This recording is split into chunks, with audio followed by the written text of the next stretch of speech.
What if the one thing that was meant to break you had the power to help someone else to survive? Welcome to Healing Through Chaos, the podcast where pain is transformed into purpose through powerful storytelling.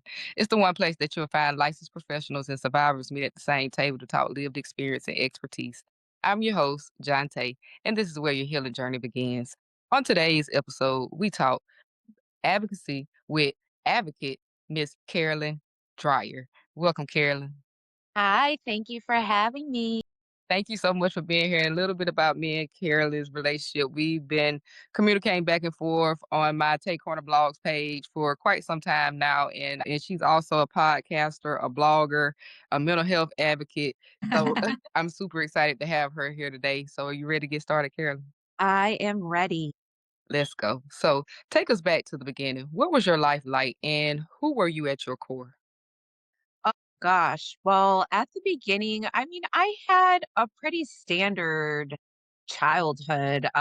I have two younger brothers, an older sister. Both my parents are still together. We were really active in the church. We took family vacations. Where things differed a little bit is that I'm adopted. So that created some little hiccups in terms of like my identity forming as a child. It's interesting because a lot of people claimed they didn't know I was adopted. I'm very, very tan, and my adoptive mom is Korean and white. My adoptive dad is white. And then my siblings are white. My sister is like Korean and white. But I mean, my skin color was like clearly different. So I'm not quite sure why they would tell me, like, oh, we didn't know. So that created, I think, a sense of like not belonging very early on. And certainly my adoptive family was amazing in terms of like, I didn't get mistreated or anything of that nature. But I think, like, the whole skin color thing really did impact me early on. So, I did experience some bullying in elementary school. I wanna say, like, 1st or 2nd grade. Like, I was a kid, and it was mostly like people made fun of my lips because I hadn't, caught up with the rest of my face at that particular time. My front teeth stuck out like really bad. So I got called blubber lips, buck teeth.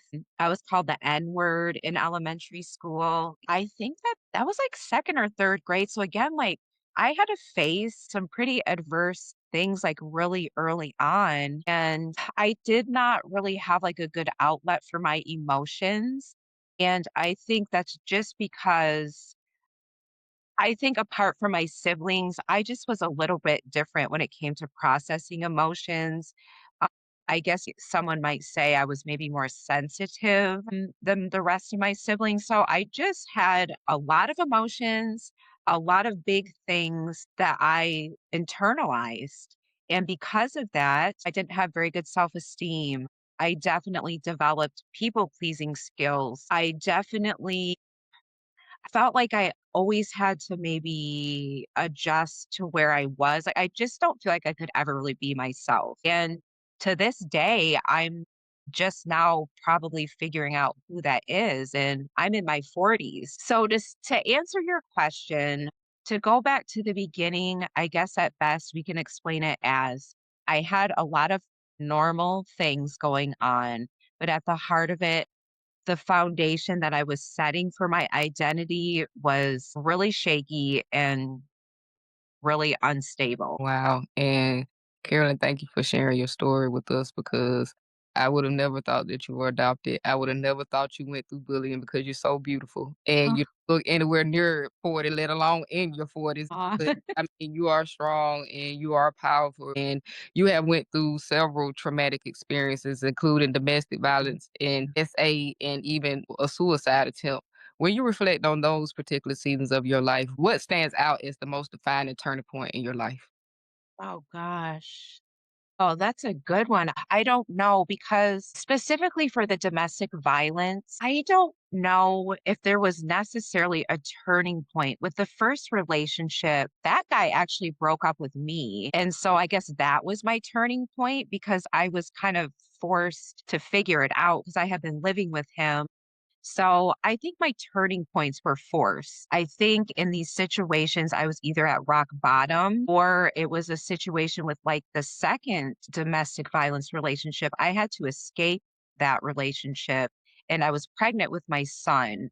So in that instance, the turning point was I have to protect somebody else, not just me. Like if I want to choose and stay in this horrible situation, that's one thing, but I will not knowingly and intentionally subject someone who did not ask to be here to a situation like that. My turning point for healing, again, was my son. It's sad to say that for the past however many decades, I didn't see myself as worthy enough or important enough to have these turning points, let alone like face them and move forward. So I truly thank God for my son, and I don't wanna make it seem like I was putting my healing hopes and dreams on my child, but when you have to take care of somebody else and you don't wanna take care of them in such a bad space and such bad circumstances, you have to choose to have a turning point. So, because of my son is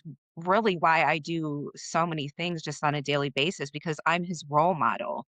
I didn't choose the best father for him, and I can't take ownership in the choices his father makes, but I am a willing participant in the creation of a child. So therefore, now that my son is here, I have to do everything within my power to make sure that he does not have to face some of the situations and circumstances that I did. So, yeah, my son is just really my source of motivation.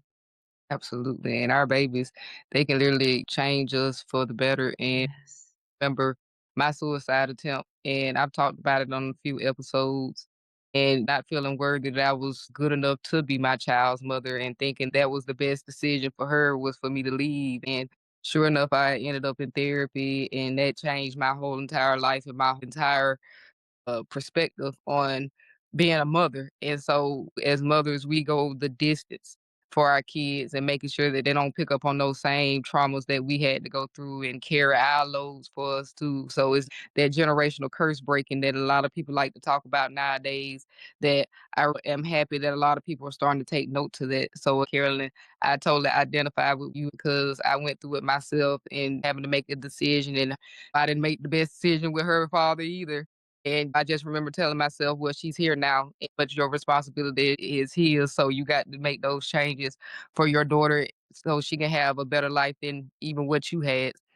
Now, for someone who is listening that may not understand the weight of trauma, how would you describe what it feels like to live through it day to day? It's different day to day. Now, certainly, like after these traumas, like after the essay, after my suicide attempt, things were a little bit dicey there for a while. But let's explain it this way, on my worst day, the after effects of trauma are terrible. I'm afraid I can say that if I were to go out for a walk on my worst day, I would be looking over my shoulder because of the stuff I went through with my son's father. It's hard for me to focus because my cup is, like, overflowing. Somebody could ask me, "What do you want for dinner?" I can take the entire day by the time I decide. It's, like, time to decide what breakfast is the next day. Like, I just on the worst days, all I can do is basic needs, brush my teeth, take shower, do laundry, take care of my son, but anything outside of that, I can't do it because I'm either trying to not have triggers affect me or whatever the case may be. Now, on my best day as a survivor of trauma, I am able to feel connected to my life and to my environment. I struggle a lot with disassociation, like big time. Sometimes have to force myself to feel like whatever's going on in the present moment, and it's really hard, and when I do finally feel it, it's like I haven't experienced it enough that I literally have to squeeze it as tight as I can because within a few minutes, it's gone, and I'm back to kind of feeling numb. So, I made the good days didn't even sound very good, but I mean, honestly, that's the reality. I have to be truthful with you. There are days when I'm carefree, I'm joyous, I'm happy, but because of the amount of trauma I've survived. A good day, I just kind of have to take it for what it is. And it might be half of a good day, half of a bad day. So it's hard. It really is. And I certainly don't want any survivors out there to be like, oh gosh, like, is this what I have to look forward to? And everything is different for everyone. So you can listen to my examples, but please don't think that that has to be your experience. So I'll say it like that. Absolutely. And I remember going through a traumatic experience recently, being set up by my own family members. And, after that moment, it was literally, I could trust nobody in the world. And I just remember myself, okay, well, just do what you got to do, get your degree, and get out of here. And so I really have gone into survival mode, and I'm trying to bring myself still out of that 2 years later. But when you go through a traumatic experience, it really is different levels to traumatic experiences.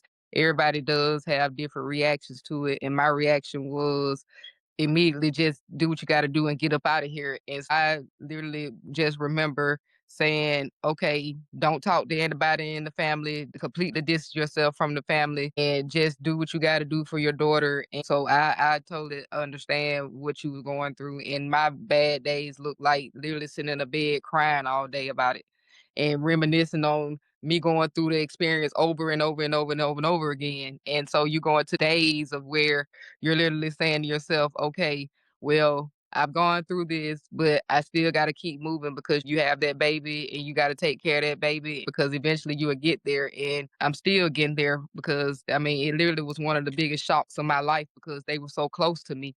So I never would have expected that. But normally, trauma, it comes from the person that's closest to you. So it looks differently for everybody, y'all. But thank you again, Carolyn, for being so honest with our audience because that's literally the first time I've ever talked about that on this podcast. I'm so sorry you had to go through that with family. I can relate. I'm going through something similar with my family as well. It's freaking hard because you have to stand alone. You have to be okay with standing alone during the healing process because if you don't, you will revert right back into the same cycles and patterns. I almost caught myself the other day. I've been having to set firmer boundaries with my family. And I was talking to a family member, and the guilt and the shame started to set in. And I almost loosened my boundary because I didn't wanna feel that ickiness of like, "Oh, I'm making them feel bad." But then I have to think, "Well, what about me? I feel bad. And if I change this boundary, I'm gonna continue to feel bad." And it's kind of like me against the family, so to speak, and it's hard, but you have to create your own family within yourself and whoever's around you, you know? Absolutely. And one thing about family is they're your biggest tester of them boundaries. Like they will literally make you feel like you're the worst person in the world for setting the boundary. And one thing I can say, I'm not letting that boundary down. You cannot come around me no more. I'm not talking to you. I'm not associating with you. And they're starting to respect it, but I literally cut myself off from both sides, my mom and my dad's side. And it's very tough to do something like that, especially when it's literally people you grew up with your whole entire life. But at the same time, you have to get to a point to where you have to choose yourself and choose what's best for you and I ain't look back since. So let's talk about, was there a moment when you realized you needed help or something had to change? And what did that decision look like for you? Oh gosh. There's been like so many times. I would have to say after the second abusive relationship, I was like, something has to change because I'm the common denominator in these toxic relationships. And of course, this is not by any means to take away from the abuse that I experienced, but I was still a participant in this relationship. So I have to figure out why in the heck year after year, decade after decade, am I essentially dating the same guy? You know what I'm saying? And of course, certain parts of my personality, I am very kind and compassionate. So that is likely to draw in users and opportunists and things of that nature. But I'm like, girl, we cannot keep doing this. And now this is the father of my child. So I have to figure this out. And that's when you have to get down to the nitty-gritty and be really, really brutally honest with yourself. Like, why do I keep attracting toxicity like this? And a lot of it was me just being scared to be myself and being scared to speak up and thinking that my voice is not important because I've been shown that and experienced that in countless relationships. Your voice doesn't matter. My voice matters. I'm in control. So I think I just had to recognize the inner child parts that needed to be fixed, which as an adult, I don't want to admit certain things like that, but you have to, or again, you just keep repeating these things. So I think enough is enough, and you get sick and tired of being sick and tired. You really do. You do.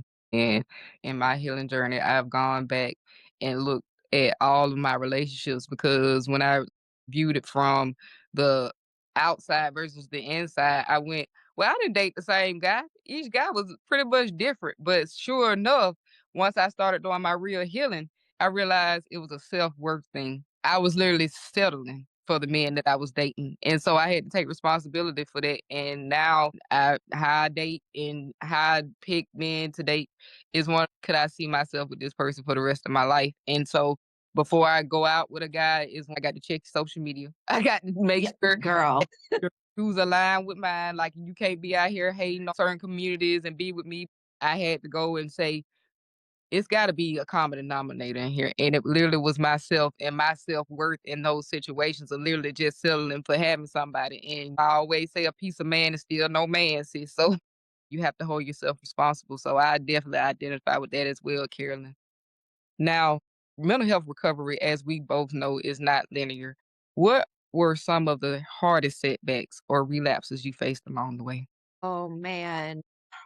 I think anytime I get triggered by something and I have those setbacks, like maybe even 5 years ago, whenever I would have those setbacks, I kinda just gave up, and I would tell myself like, "Oh, I guess I've reached some sort of healing threshold where I can't be helped," and so I would just continue on my way, but sure enough, I hadn't healed enough things that the stuff pops back up again. So I think recovering from those triggers is the hardest for me. And the impact of the trigger, the longer it takes me to like get my nervous system regulated, it can take anywhere from hours to weeks.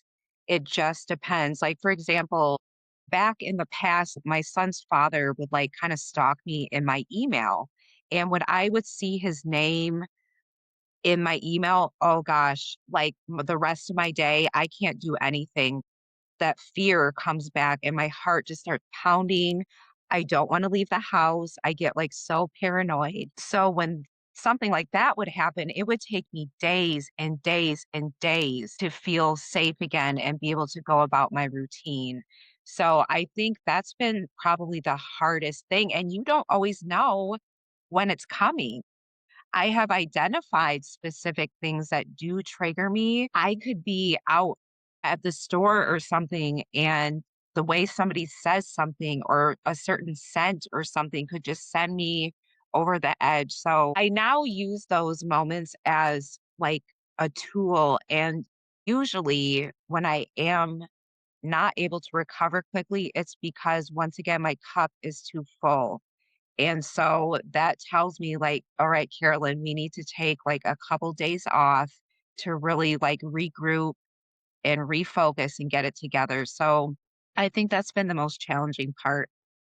Ooh, and after I went through that particular situation with my family, my nervous system went, straight to crap. And Yeah. I'm still trying to recuperate from that because when you go through experiences in life, you sometimes be looking for the meaning for it, but at the same time, it's like your body is in panic mode. And I still have my days because a lot of people think that healing literally looks like, oh, it'll never come up again. But oh, honestly, it does. It still comes up, and you have to build those systems So when it does come up or you do feel triggered, you know how to handle it in those types of situations. I know for a fact that when it comes down to nervous system regulation, you first have to make a safe environment for yourself. So whatever safety looks like, for me, it looked like cutting people off. For some people, it might literally be moving to another state or another area just to feel safe. So whatever safety is for you, that's how you start to regulate your nervous system. So do what's best for you. Everybody, it does not look the same for every single person. No person is right, no person is wrong. Just remember that part because I mean, it literally is based off of what makes you feel safe, especially when it comes down to that nervous system. Because I'm telling you, if you always in survival mode, you're gonna end up still making a lot of bad decisions and bad choices in life because you're in survival mode and you're just doing whatever you can to get past whatever it was that you've been through when you're gonna end up coming right back to it and have to heal from it. So do the work, y'all. Yeah. Now, we talked about the people we've had to let go. So let's talk about support systems because those Mm. play a huge role, especially when it comes down to healing. What role did your support systems or even the lack of play in your healing journey? Well, I can definitely speak to the lack of support systems. The problem with not having a support system is you're only always listening to yourself, which is not always a bad thing. But if you are trying to heal yourself, like self healing is definitely a thing. I'm a huge advocate for it. However, there's just some issues that are too big to heal on your own without somebody else's input or feedback. I am like queen of being like cynical and skeptical of if you ask me about something, I'm going to give you like the most skeptical, pessimistic outlook on it because that's just how my brain operates because of the stuff I've been through. Now, is that a good thing? Yes, it is, because it makes you tune into your discernment. It makes you question things a little bit more before you commit to it. But in terms of healing, if it were up to me, I would tell myself, like, girl, we don't need them. And I would just be doing everything on my own. And we're not always giving ourselves the best advice. You know what I'm saying? So that's where an outside support system is important because there's actually been a few times where I was so sure that my perspective on it was like the right one. But then when I spoke to somebody else, they kind of opened my eyes to look at it from a different standpoint. So, with that being said, though, please, please, please be careful. And this is specifically to survivors because there are people out there who seem like they're supportive. They seem like a safe space, but they're not. And I just recently experienced this. Someone who I thought was like a safe space. I don't have proof, but I'm fairly certain that they used personal information that I shared with them to make me look a certain way and to discredit my character and my integrity. And I don't know exactly what was said, but this person blocked me and they had no reason to even do that. But whatever was said about me was horrible. And I can only guess that it was personal information that was twisted and made to make me seem someone that I wasn't. And so you really have to be careful. And I'm a big advocate for social media connections. However, anytime you can see someone's face and interact with them and see like those nonverbal cues and stuff, that's ideal. So again, I don't know if this is great advice, but please, people, seek out safe connections. However, find a balance because not every situation that you're going through needs spectators or unsolicited commentary. And in most situations, I actually would advise people that a lot of times you don't need the advice of others. It's all balance. All healing and recovery is balance. Like you do want to stay on your own, but you also want to have connections, but we have to come in the middle with a lot of these things. But you have to use discernment. It just sucks that we cannot just trust everybody. It's horrible.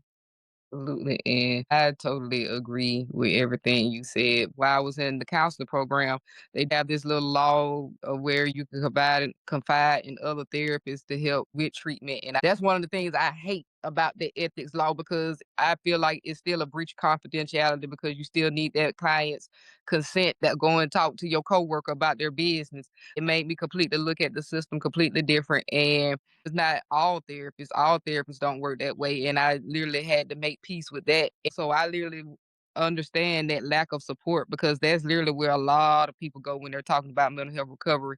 They go straight to a therapist's office or to a psychiatrist's office and then they get burned by those people and start to say, well, something is wrong with me clearly because the system don't even like me.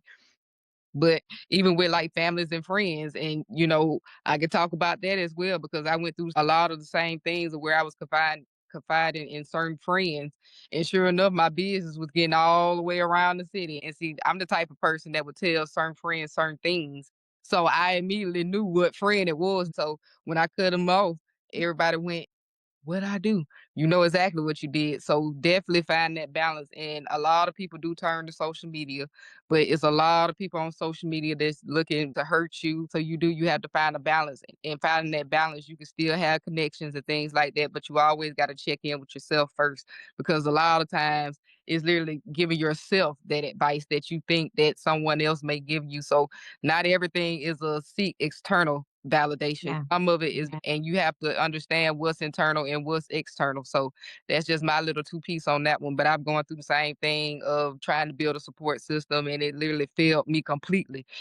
So definitely, don't walk away from all therapists, y'all, because not every therapist is like that. But there are some out there that literally are just cliquish and prefer to please their cliques. And so you literally become the trending topic and the trending news. So be careful out here, y'all. Yeah, for sure. And I'm not anti-therapist by any stretch of the imagination. However, there's a good crowd and a not so good crowd. Do your homework, do your research. And that's where safe connections can be helpful because maybe someone can recommend somebody that works well for them, but there's so many different forms of therapy. There's so many different types of therapists out there. So don't give up. Like if you have a bad experience, please don't take that as like status quo because there are so many compassionate, ethical therapists out there that can help you. But again, I'm never one to tell someone you must go to therapy because maybe that's not for them. Absolutely. And we got life coaches, we got Yeah. peer coaches out there. And even for some, it may be a spiritual thing and they may need to seek out clergy members. And so you definitely have to make sure you're checking in with yourself so you can pick literally the best professional to help you in your situation. So if you're looking for a therapist, bash, it ain't me, y'all, but a lot of awareness needs to be raised, especially around your unethical practices counselors because I'm telling you, they're out here and they're just as bad as those family members that you had to cut off and friends you had to cut off. So you definitely got to just make sure you're making the right decisions out here. Now, how did you begin to rebuild your sense of identity after experiencing so much trauma and loss? I think I started with the things that I am choosing. But because I developed people pleasing so early on in life, I never really knew if I was choosing something for myself or if I was choosing it for someone else or if I told myself I'm choosing this because this is how I am. I didn't know. And now I have the ability to say, I like this. I don't like that. I'm going to deal with this. I'm not going to deal with that. And kind of canceling out the noise of what other people want. Because what I found is when I was doing things for other people and I thought I was going to get more approval or more acceptance, I wasn't. And I was like, oh, I guess I could become president of the world and I'm still going to be insignificant to this person. So, shoot, I'm going to choose what I want to do then. You know what I'm saying? Because I've already tried to mold myself into what I thought this person or this system of people thought I should be. And they still were talking crap about me or they still decided they didn't like me. So, why am I bending over backwards to please other people? I'm going to build who I am off of the things that I want and the things that I choose. And I'm not going to care so much about whether or not someone agrees or disagrees. I have to start being more comfortable with people disagreeing. And I see this saying all the time. I'm totally butchering it, but essentially it says you either have to be liked by everyone or be true to yourself. Like you can't really have both. You really can't. If everybody likes you and nobody dislikes you, I have to question whether or not you're really being yourself. Because I know people right now that don't like me. They can't stand me. So I'm doing something right when it comes to choosing for myself. So that's how I do it. And I love that. If you're gonna continue to people please and please everybody else and completely lose yourself, or are you gonna choose yourself and literally go out there and find out what's meant for you and what's good for you? Because I think every single person on this earth goes through, that moment of feeling like they have to people please. And a lot of us are starting to come out of that nowadays. So definitely I agree with that as well, Carolyn. I'm gonna be out in the streets every day, like, hey y'all, hey, I'm still here. Exactly. And so let's talk about how you chosen to share your story publicly through writing, blogging, and podcasting. What pushed you to go from surviving in silence to finally speaking out? I think honestly, I stayed silent to protect a lot of people. And I don't like conflict. I don't like mess. I don't like confrontation. However, when I just decided, why am I allowing these people to live freely, to spin whatever narrative they feel like spinning? And I'm over here being quiet. Like, why is that okay? And I was like, you know what? Enough's enough. And look, certainly me telling my story is not about vengeance or seeking revenge and calling out this person and calling out that person. However, I've allowed way too many people to speak on my behalf and to formulate what they think my narrative is for decades and decades. And I'm not doing that anymore. I'm the untold side of the story. That is my little tagline for my Facebook because I know for a fact out here with certain family and certain friends, I'm being portrayed in a certain light only because they haven't heard my side of the story. And so those days are done. And I advised family members like, look, I'm about to be out here sharing my story. I'm not going to be telling people's names or anything like that. And whoever wants to come along for the ride, feel free to hop on. If you don't want to join this parade, I still love you. No love lost. I still respect you, but this is where it's at. My story might make you feel uncomfortable because you can't accept whatever that role was in your life of how you played in my story. I can't worry about that anymore. In me silencing myself, what is that teaching my son? What does that teach him? It teaches him the same thing that I lived. And like we said, we need to break those generational patterns and decide to do different. So it was really a matter of everyone else gets to be out here speaking about my life. I think it's time for everyone to hear about my life from me. And I think that's probably one of the biggest differences that me and my mom we have nowadays because she's like, just let it go, just move on from it. Absolutely not. Because if you let that person continue to just slander your name and come up with their own narrative about you, people start to believe it. And until you actually learn how to speak up for yourself and tell your version of the story, and again, it doesn't mean getting on social media or on a podcast and really going, so and so and so and so did this to me. It's literally you have to heal enough to where you can tell the story without necessarily going right into calling that person out. Because as I said, family member earlier, but y'all don't know what family member I'm talking about. But those family members know exactly who they are. You got to be able to tell your story, and it's literally helping someone else who may be going through the same thing that you may have been going through. So it's literally explaining, I've gone through this, and this is how I overcame it. You have to find the purpose in everything that you're going through, and a lot of times it literally leads you to literally telling your stories. Now, again, when you started telling your story online, were you ever afraid of the judgment, and how did you move through that? I think there's only one particular part of my story that I had not told for a long time, and I was afraid of the judgment, and that was my son's father made false allegations against me, alleging that I was inappropriate with a child. Clearly, this is not something I want to put on a t-shirt and like, parade this around town. But like I had to tell that part of my story because first of all, post-separation abuse is, like, rampant across this country, but furthermore, there's a lot of people who have been falsely accused of things, and it keeps But one of the reasons it can keep happening is if we stay silent about the fact that people are out here doing these things. So I was like waiting whenever I share like a pretty big part of my story, I always look at my follower count like the next day because I'm like, oh God, I'm so sure people are going to be like, oh gosh, we're not going to follow her anymore. But I was like, that's a chance I'm going to have to take that people disapprove of me or don't like me. I know I didn't do anything wrong. And God knows, and the people who really know me know that I didn't do anything wrong, and that's gonna have to be enough. And if me having to go through that discomfort or ridicule helps somebody else be able to come out of the shadows and get rid of that shame, I am more than willing to put myself out there and lay it out on the line so that somebody else maybe has an easier time of doing it. But I knew I have to make this public because I'm carrying it around and I have so much shame with it that I have to let it out. Now, certainly, like you said, you don't have to write a blog about it or go on a podcast. But if you have like a deep, dark secret, please find some way to release it because if you don't, you might start numbing it with drugs and alcohol. You might choose risky behaviors or just choose these unhealthy coping skills.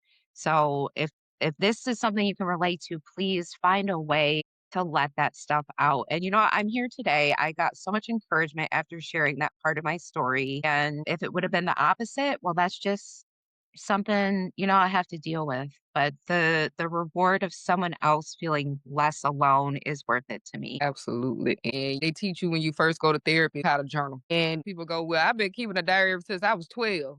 It's a different type of journaling that therapy teaches you, which is to notice your own triggers and notice when you having those moments of where you want to spaz out and things like that. So but I agree with you, like storytelling and getting it out there, especially when you know you've gone through it or you know someone else that goes through it. You're gonna be judged coming out. It again goes back to family and friends. You know, those are gonna be the first people that judge you. But when you coming on social media, there's even more judgment. And now you open yourself up to an entire world of judgment. But again, I think that when it came down to me, I had been judged so much. I had pretty much numbed myself to judgment almost at that point. And I don't see receive a lot of bad feedback. A lot of people nowadays go, "Oh wow, I didn't know you went through that because you're so strong." And I do. I carry this strong physique about myself, and a lot of people think she ain't been through nothing, or if she has been through something, it didn't bother her.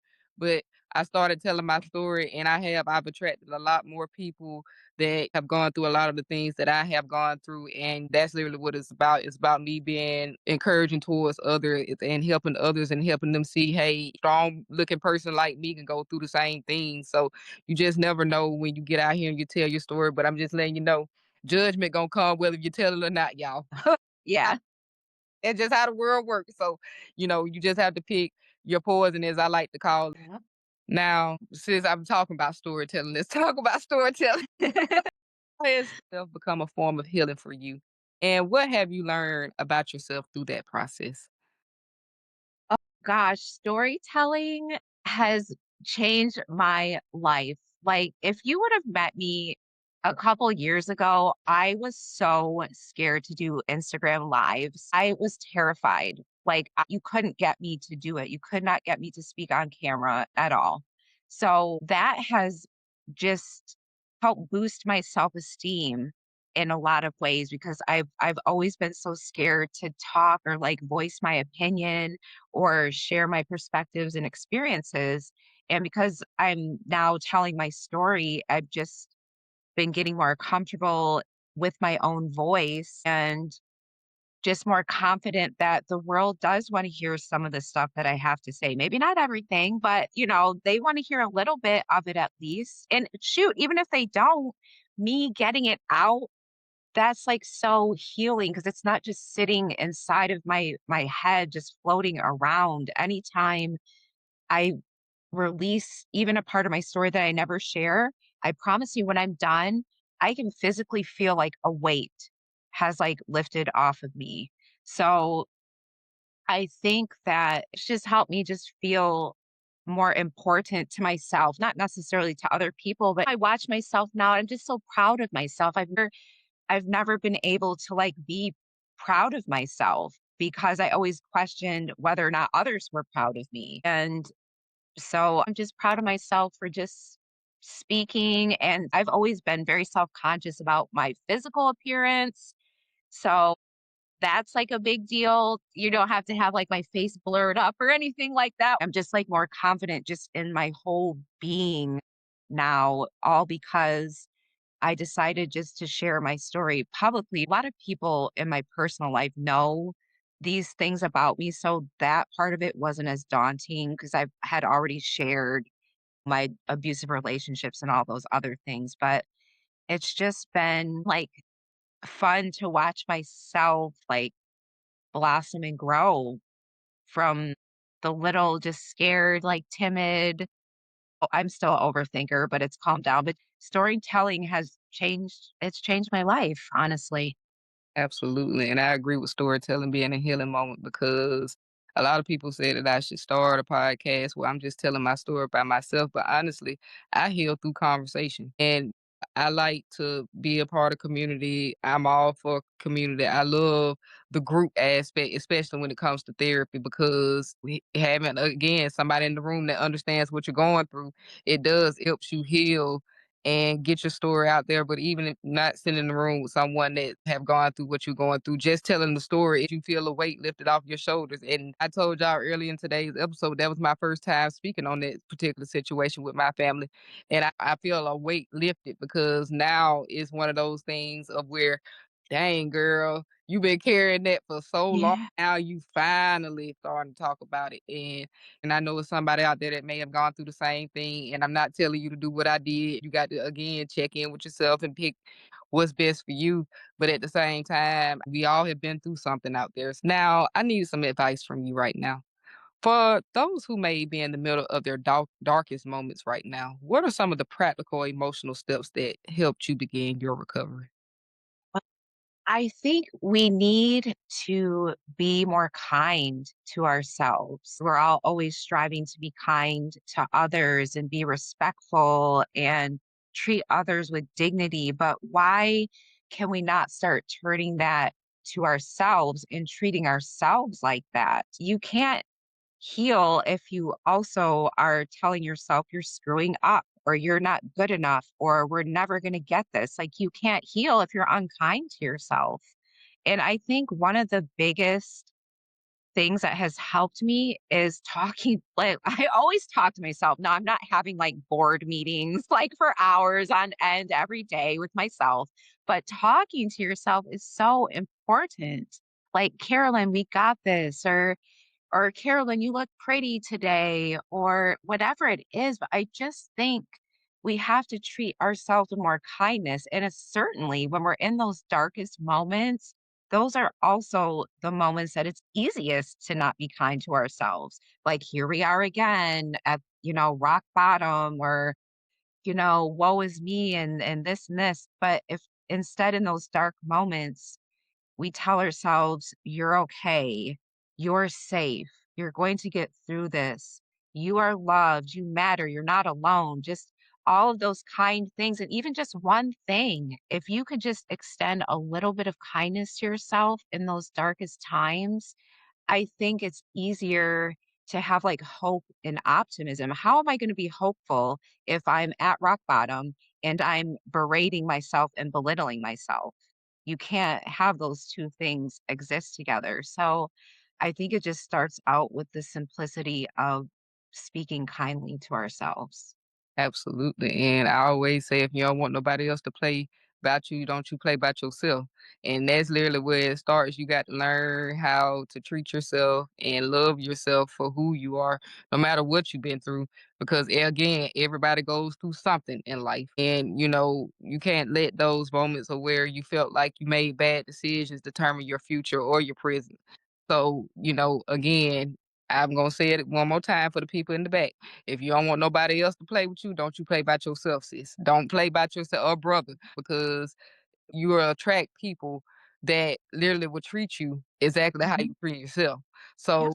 if you want better community, you have to literally start to give yourself that grace, give yourself rest because a lot of people, work themselves to death till they just completely burn out. So give yourself that rest, give yourself again that forgiveness for making those mistakes and those times because when you know better, you do better. And now you're in your do better season. So it's one of those things of where you learn. And we all learn and we all gonna be lifelong learners. And every level that you move up is gonna be another challenge. So just give yourself that grace in those moments because I'm telling you, is life is going life. You know what? There's a quote that an old boss told me that I will never ever forget. Wasn't a quote, but it was something he said to me. I think I was being coached on something with my job performance or whatever. And so he was the manager and he said to me, like, nobody ever stops learning. And it seems like the most simplest of things, but coming from like a manager who in your mind you think like they know it all. They're running a whole operation. But for somebody at that level to admit that I'm still learning, I've literally carried that with me the rest of my life. And I would heard that like 10 years ago. I always remember him saying that because it allows me to give myself grace. Like, girl, you're hopefully are going to learn for the rest of your life. I mean, even in your 80s or 90s, there's still things that you're learning. So I think we can't put a cap on our threshold of learning, or we just keep ourselves stagnant in so many ways. Absolutely. And I totally agree with that. If you don't think that you're gonna learn for the rest of your life, then I'm here gonna learn for the rest of your life. So if you think you have arrived, I'm here to tell you, no, you haven't because you ain't got the next level yet. Because the next level finna teach you something else. So definitely be a lifelong learner and not a seasoned learner, in my opinion. Yeah. Now, how do you take care of your mental health today while still continuing to engage with such heavy and personal topics? I really control my environment in terms of what I'm watching on TV, the kind of music I listen to, the kind of people I surround myself, setting like firm boundaries of like, I don't have to respond to this email right away. I don't have to do this activity right away. I think just like slowing down a little bit has been really helpful for me to slow down because I'm like a power through type of girl, like a high functioning. I will just push, push, push, push, push. So I think the slowing down factor is something that I continue to work on, but that's something that's like really helpful for me. Absolutely, and I love the fact that you said slow down because I run 2 podcasts and a blog, and I'm a student, and I'm an author, and I'm a mother, so it's like, "Okay, girl, where's your off days?"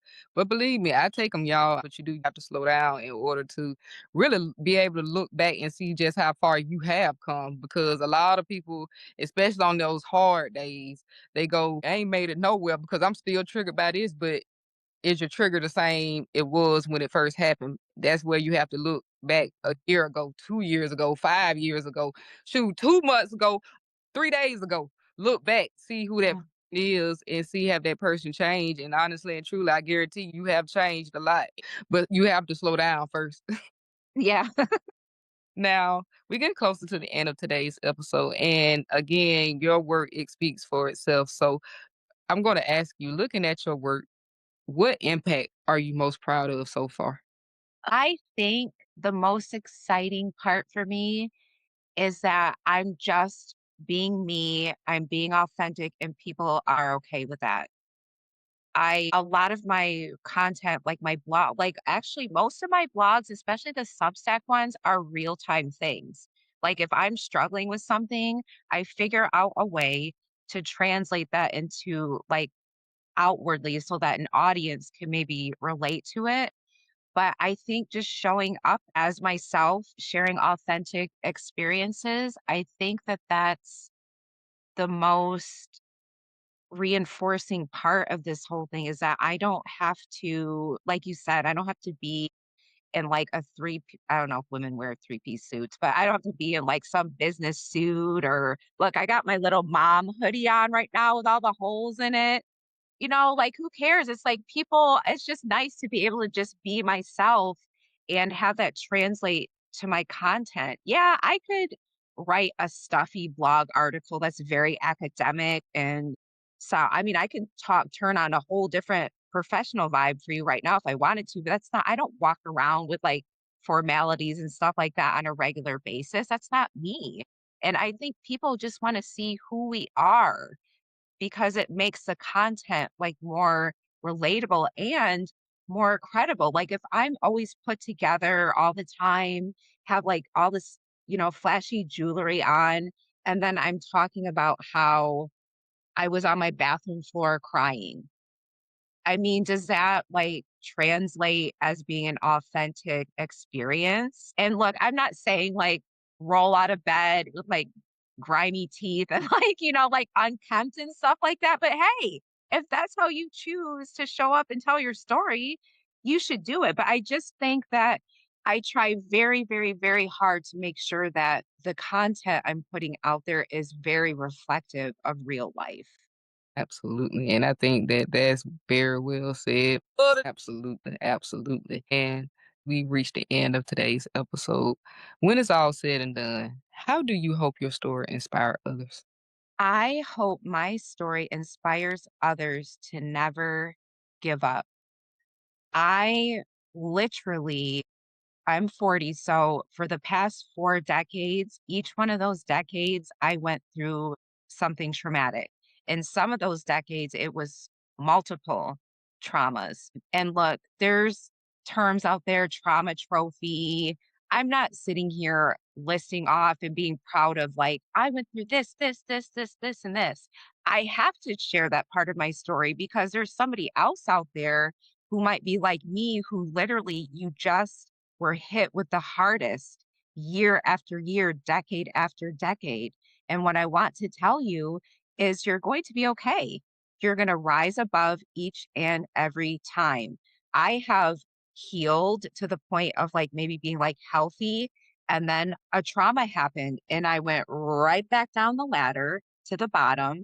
Does that mean the progress that I already made is just like disappears? No, that progress is still there. I'm just restarting. So even if you've gone through one trauma, just know that you can restart at any point in time. And that as much as you feel alone in your journey, no matter what it is or why you got there, so you can rebuild, restart, refocus at any point that you want to. And it does not mean that you've undone any of the progress that you've made. Absolutely. And before we get off, we're gonna make sure that we get all of Miss Dryer's information. Please let us know how we can follow you on your socials. Let us know where we can find the blog. Let us know about the podcast. Let us know all the details. So if you just Google Caralyn Dreyer, you'll find I'm on Substack, I'm on Medium, I'm on Instagram, LinkedIn, Facebook, Twitter, TikTok, Clapper. I have Darkness to Dialogue, Living Well with Mental Illness. That was my first blog. It's reaching its 2-year mark, which I can't even believe, but I'm locked out of it. So there's not any new content. Yeah, girl, I locked myself out of my blog. I'm on the Blogger platform and I cleared like all my cookies out of like the history or whatever to like clean my computer up. And so I tried to go back in there to submit something new and I have locked myself out. So it's still functioning, like you can still read stuff. So because that happened, I started a new blog, which is called Darkness and Recovery. And that is, I can add new stuff on there all the time. And the easiest way to find that stuff is either to Google my name or Instagram is like the main place where you can find links to my podcast, Through the Darkness, a mental health recovery podcast. I'm on Apple, Spotify, and Podbean right now. Somewhere in the future, I plan on expanding that. But yeah, that's pretty much all the stuff. Awesome. And I will leave in all that information down in the description box below. Any last words before we leave today's conversation? Uh, just everybody, please be kind to yourself and to other people. And just remember that you're not alone. I think that's one of the most important things is just remembering that you're not alone. Absolutely. And y'all, I want to say thank you to all of our viewers this season because this is the season finale of season 2 of Healing Through Chaos. So thank you all. And thank you again to all of my guests who have come on and told their stories this season.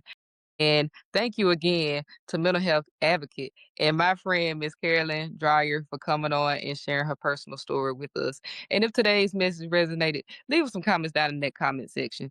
Also, if you want more stories such as these, make sure you're subscribed so you'll learn about when season 3 is coming. Until we meet next time, keep your healing intentional, your boundaries solid, and your peace protected.